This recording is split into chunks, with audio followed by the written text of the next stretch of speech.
अस्सलाम वालेकुम। Zoologist Furqan YouTube channel में खुशामदीद। आज हम जिस टॉपिक को डिस्कस करेंगे वो है केल्विन साइकिल। जैसे कि हम प्रीवियस लेक्चर में लाइट रिएक्शन को डिस्कस कर चुके हैं, तो आज हमारा पूरा फोकस जो होगा वो केल्विन साइकिल को डिस्कस करेंगे और समझेंगे कि केल्विन साइकिल में क्या कुछ होता है।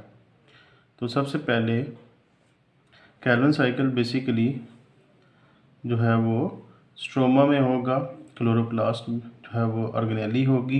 Kelvin cycle occurs in the stroma of the plant cell. अब लीव को देखें तो इटसेल्फ इनमें फोटोसिंथेसिस का प्रोसेस जो है वो होता रहता है, और अगर हम प्लांट सेल को देखें तो वहाँ पर हमें क्लोरोप्लास्ट का स्ट्रक्चर जो है वो देखने को मिलता है। अब फोटोसिंथेसिस में अगर हम देखें तो क्लोरोप्लास्ट जो है वो फोटोसिंथेटिक जो है वो इन नेचर है। यहाँ पर फोटोसिंथेसिस होगी तो फोटोसिंथेसिस में दो किस्म के रिएक्शन होंगे, एक को हम लाइट रिएक्शन बोलेंगे, दूसरे को हम डार्क रिएक्शन बोलेंगे। तो लाइट रिएक्शन के बारे में तो हम पहले ऑलरेडी डिस्कशन कर चुके हैं। आज हम डार्क रिएक्शन यानी केल्विन साइकिल के बारे में डिस्कशन करेंगे।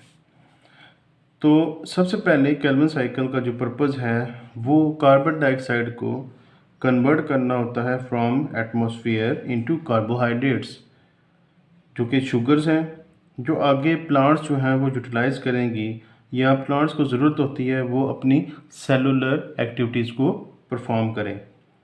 इसी तरह केल्विन साइकिल जो रिएक्शन है वो क्लोरोप्लास्ट के स्ट्रोमा के अंदर होगा।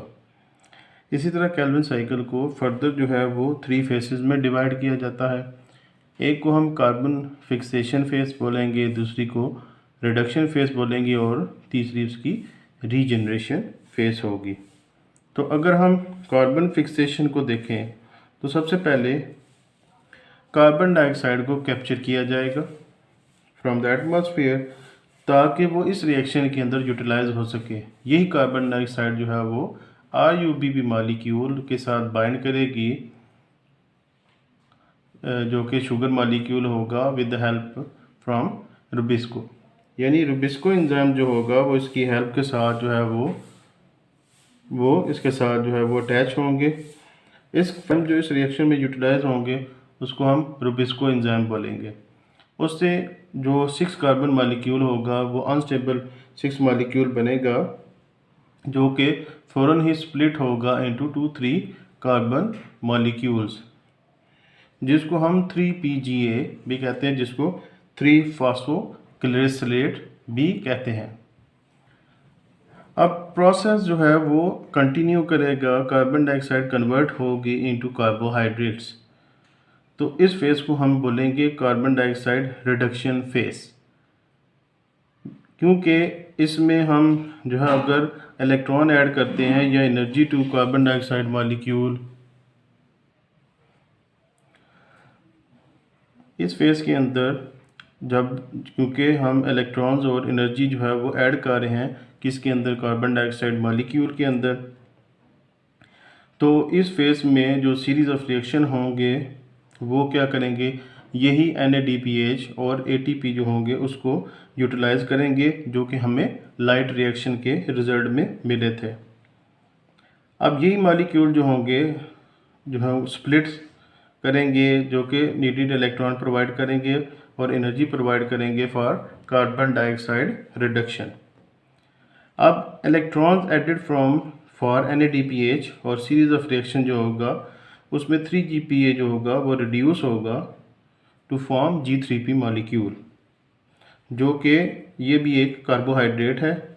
इसी तरह ADP और जो ATP है NADPH वो रिटर्न करेंगे to thylakoid to become converted back into ATP and NADPH, जो कि लाइट रिएक्शन में होगा। अब इसी तरह जो एक G3P मॉलिक्यूल है वो सेटिस्फाई हो जाएगा for building block of carbohydrate formation. अब जो कि यही G3P मॉलिक्यूल जो होगा वो कार्बोहाइड्रेट्स में कन्वर्ट हो जाएगा, टर्न हो जाएगा, और जो रिमेनिंग होंगे जो यानी हमारे जितने भी G3P मॉलिक्यूल हैं वो उनमें से कुछ जो होंगे वो तो एक उसमें सेटिस्फाई हो गया और कार्बोहाइड्रेट फॉर्मेशन में यूटिलाइज हो गया। जो rest of the G3P molecule होंगे वो फॉरवर्ड मूव करेंगे इनटू नेक्स्ट फेज, जो कि third phase of the Calvin cycle है।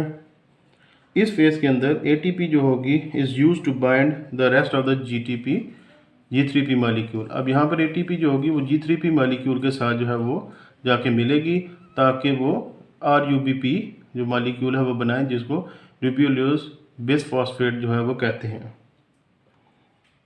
अब यही जो होगा वो दोबारा कंबाइन करेगा रिबोन्यूक्लियोस बेस फॉस्फेट जो होगा कार्बन डाइऑक्साइड के साथ, और ये साइकिल जो होगा अगेन जो है वो स्टार्ट हो जाएगा।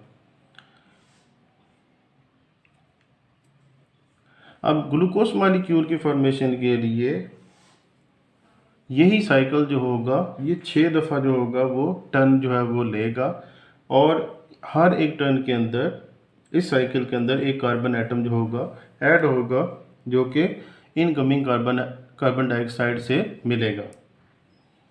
यहाँ पर हमें एक चीज़ जो है वो याद रखना बहुत ज़रूरी है कि केल्विन साइकिल जो है वो डिपेंडेंट है लाइट रिएक्शन के ऊपर, क्योंकि लाइट रिएक्शन से जो हमें NADPH और ATP मिलती है वो आगे यूटिलाइज होती है, जो इलेक्ट्रॉन्स और एनर्जी हमें चाहिए होती हैं ताकि हम उससे कार्बोहाइड्रेट्स बना सकें।